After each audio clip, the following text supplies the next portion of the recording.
There's no denying the fact that LeBron James, or King James as he's often referred to as, is one of the greatest players to ever grace NBA courts. But some players absolutely hate to play with LeBron. But why do players hate playing against him? Stick around, because today we're going to look at why players can't stand to play with or against King James. So, why do players in the NBA hate playing with or against LeBron James? Let's have a look. There are several reasons why a number of players can't stand playing with or against LeBron. And truthfully, it's because LeBron James is just too good. And the general consensus among players is that because of LeBron's prowess as a ball player, the other players are viewed as so-called role players, who essentially play in James's shadow. In other words, it sounds as though many players feel that LeBron hogs the spotlight and makes it more difficult for other players to shine. Apparently, there's a lot of hate coming from fans too. In a recent study and report conducted by SportsInsider.com, LeBron has become the most hated player in professional basketball. The study used some rather sophisticated techniques to arrive at this conclusion, so let's see how they did it. SportsInsider.com compiled a treasure trove of data from Twitter, which looked at geotagged tweets about LeBron, and more specifically, negative commentary. According to SportsInsider.com, more than 70,000 hashtags and tweets were studied and were a variation of either LeBron sucks, I hate LeBron. After tracking all of the data, it was discovered that LeBron was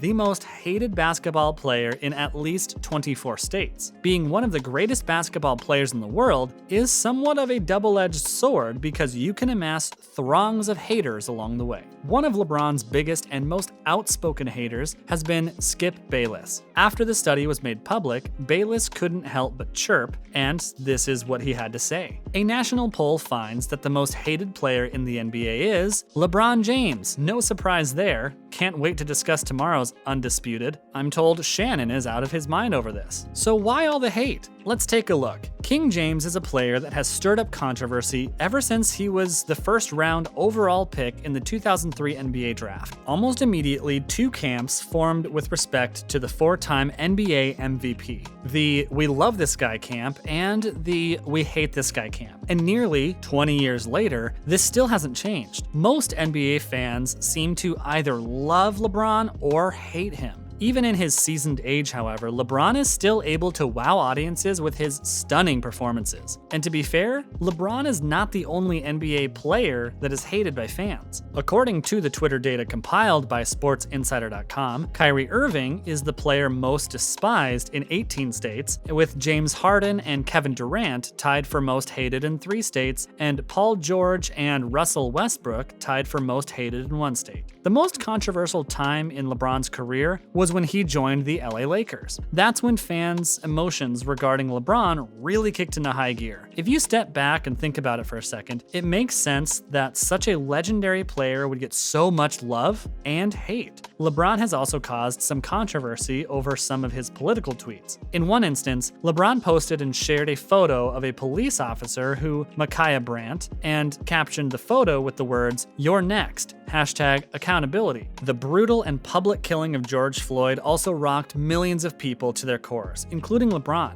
When the officer responsible for Floyd's death, Derek Chauvin, was convicted and found guilty of the crime, LeBron tweeted a single word: accountability. The message was clear, but LeBron later chose to delete the tweet, fearing that it would serve to fan the flames of hatred on both sides of the debate. Don't go away, we've got more on LeBron coming right up. So, what sort of reputation has LeBron garnered over the years? Let's take a look. One thing about LeBron is that if he makes a mistake, whether on the court or off the court, he's always quick to own it. For instance, after sending the "You're next" tweet regarding the killing of Ma'Khia Brandt, LeBron followed up with another tweet to try and clear things up and said, "I fueled the wrong conversation about Ma'Khia Brandt, and I owe it to her and this movement to change it." Recently, legendary Philadelphia 76er player Julius Erving, who at one time was one of the best and most popular players in the NBA and played before the great Michael Jordan, created a list of his first and second all-time all-time team of players, and LeBron failed to make either list. Irving said, "When you look at LeBron and anybody he sort of picks with him, he played with so many guys. He's the guy who has led the charge in terms of super teams being put together. When he put together the team in Miami, he put together that team in Cleveland as well, and put together a team in Los Angeles. So he can pick his own team. I'm not going to pick his team. I'm not saying anything bad about LeBron. Part of the reason for the cold feeling towards LeBron is the fact that he's involved himself in politics and publicly expressed his disdain for twice impeached former President Donald J. Trump. Others have also turned against LeBron for his perceived silence about the dispute between the NBA and China.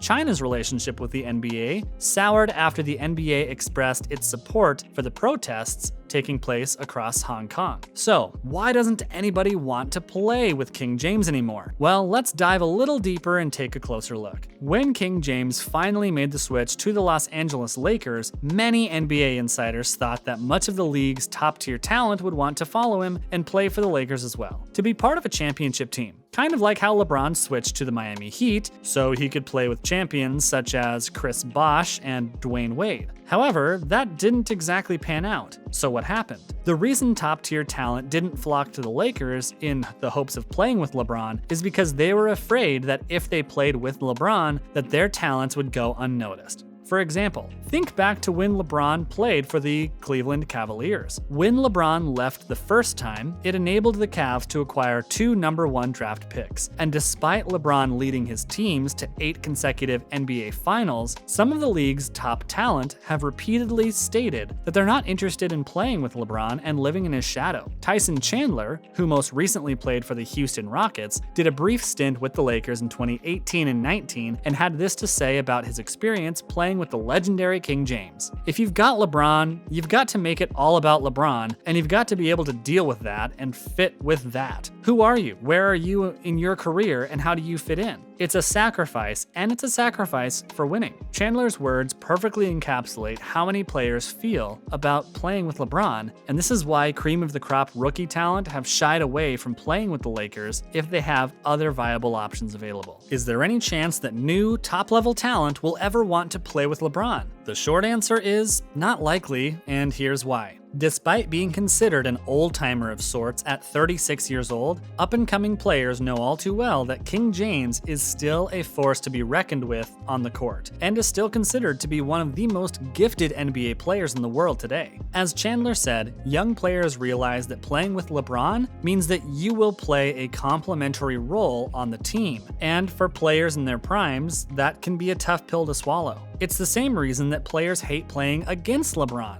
particularly in the playoffs when he really kicks it up a notch and plays with his A game. Even as a so-called old-timer, LeBron is still lethal on the court and is never to be underestimated. Kevin Durant, small forward for the Brooklyn Nets, dropped some knowledge and provided his insights on King James shortly before the COVID-19 pandemic. Durant said, "It depends on what kind of player you are. If you're Kyle Korver, then it makes sense because Kyle Korver in Atlanta was the bulk of the offense, and he's not a #1 option at all, not even close. So his talents benefit more from a guy who can pass and penetrate and get him open. But if you're a younger player like Kawhi Leonard, trying to pair him with LeBron James doesn't really make sense. Kawhi enjoys having the ball in his hands, controlling the offense, dictating the tempo with his post-ups. It's how he plays the game. A lot of young players are developing that skill. They don't need another guy." We hope that you enjoyed our video, and you can rest assured that we'll be bringing you more videos on some of the latest sports and entertainment news.